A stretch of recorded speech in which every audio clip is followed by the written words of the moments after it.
Terima kasih Anda masih bersama kami di Berita Padang. Kembali kami sampaikan 3 berita utama hari ini.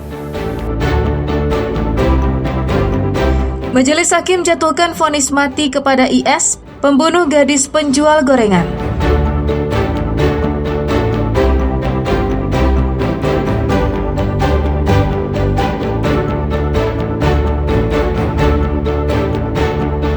Puluhan tahun diminta masyarakat, jembatan Sikilang mulai dibangun.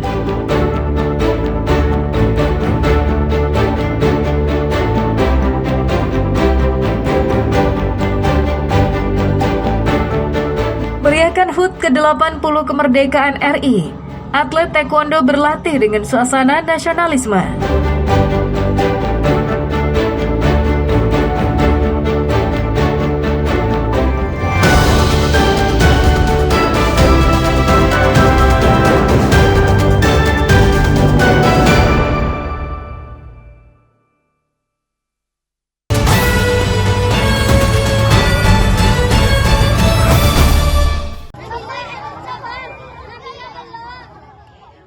Berbagai cara dilakukan oleh masyarakat untuk menyambut dan memeriahkan HUT ke-80 kemerdekaan RI yang diperingati setiap tanggal 17 Agustus mendatang.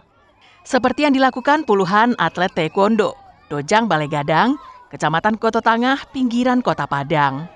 Sejak awal Agustus ini, seluruh atlet taekwondo diwajibkan menggunakan ikat kepala merah putih saat latihan. Selain itu, jika biasanya menjelang latihan pemanasan dengan berlari kecil sekitar lapangan, namun kali ini dilakukan dengan cara berjalan dan lari kecil sambil membawa bendera merah putih dan menyanyikan lagu-lagu nasional. Salah seorang atlet taekwondo mengatakan, kegiatan ini menimbulkan rasa nasionalisme pada diri mereka. Semua bendera dan ikat kepala berasal dari dana patungan para atlet. Meningkatkan nasionalisme menjelang HUT RI ke-80 dari pelatih. Dari pelatih? Iya. Itu nyumbang untuk atau gimana? Nyumbang. Itu menyambut HUT RI ke-80.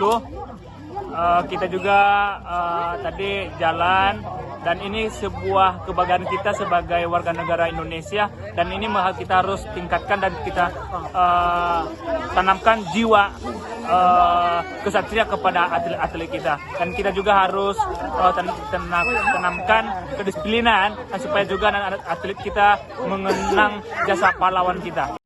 Kegiatan ini sebagai wujud rasa cinta tanah air dan mengenang jasa pahlawan yang berkorban harta dan nyawa sehingga Indonesia terlepas dari belenggu penjajah. Robiha melaporkan dari Padang.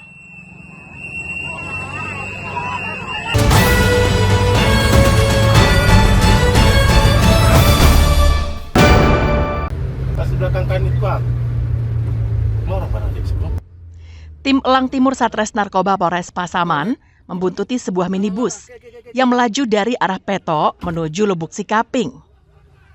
Sesampainya di jorong rumah Nantigo Puluh, Nagari Ayamanggih, Kecamatan Lubuk Sikaping, mobil pelaku yang sedang antre karena macet langsung dicokok petugas. Polisi kemudian memerintahkan penumpang minibus untuk keluar dan menggeledah 3 pelaku dan barang yang ada di dalam mobil. Mereka bertiga rata-rata berusia setengah baya, lebih dari 50 tahun. Beni Sartika, Dedi Kurniawan, dan Mario Tripatra tak bisa berkutik dan mengikuti perintah polisi. Di tangan mereka, polisi menemukan narkotika jenis sabu-sabu seberat 1 gram dan ganja 1 kilogram. Para pelaku dan barang bukti kemudian dibawa ke Mapores Pasaman untuk pemeriksaan lebih lanjut.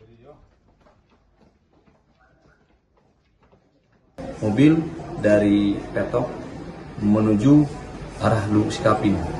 Langsung kita buntuti.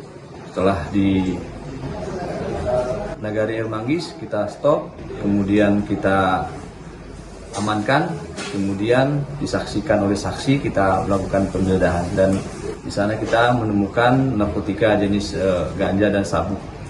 Hingga Selasa sore, ketiga pelaku masih diperiksa polisi secara intensif di Mapores Pasaman. Polisi ingin mendalami asal ganja serta di mana hendak mereka edarkan. Polisi yakin jika ganja yang mereka bawa hanya sebagai barang contoh. Ganja lainnya dalam jumlah besar diduga dalam perjalanan menuju Sumatera Barat. Para pelaku dijerat dengan Undang-Undang Nomor 35 Tahun 2009 tentang narkotika dengan ancaman hukuman 12 tahun penjara. Fauzan melaporkan dari Pasaman.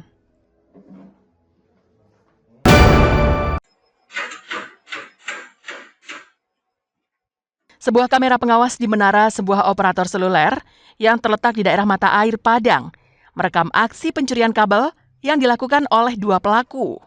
Berdasarkan laporan pihak korban dan melihat rekaman kamera pengawas, anggota Satreskrim Polresta Padang berhasil mengidentifikasi pelaku.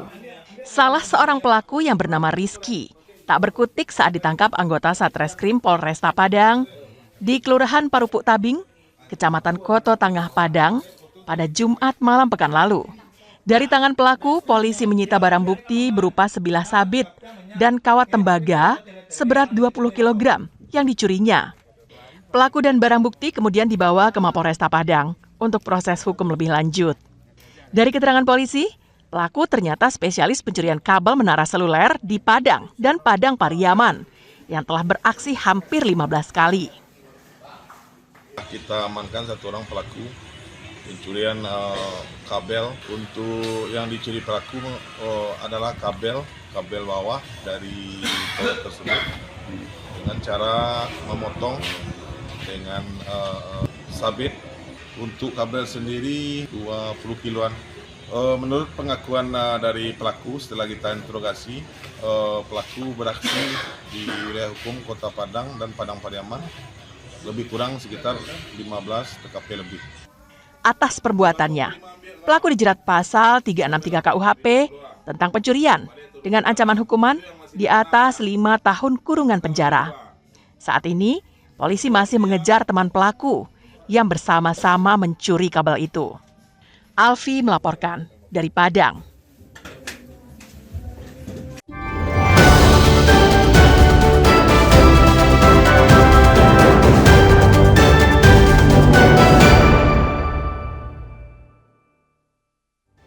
Pemirsa, demikianlah perjumpaan kita pada hari ini. Saya Ruri Putra Ananda dan tim redaksi yang bertugas izin pamit undur diri. Terima kasih atas kebersamaan Anda. Basuh balik awak, bisu ari.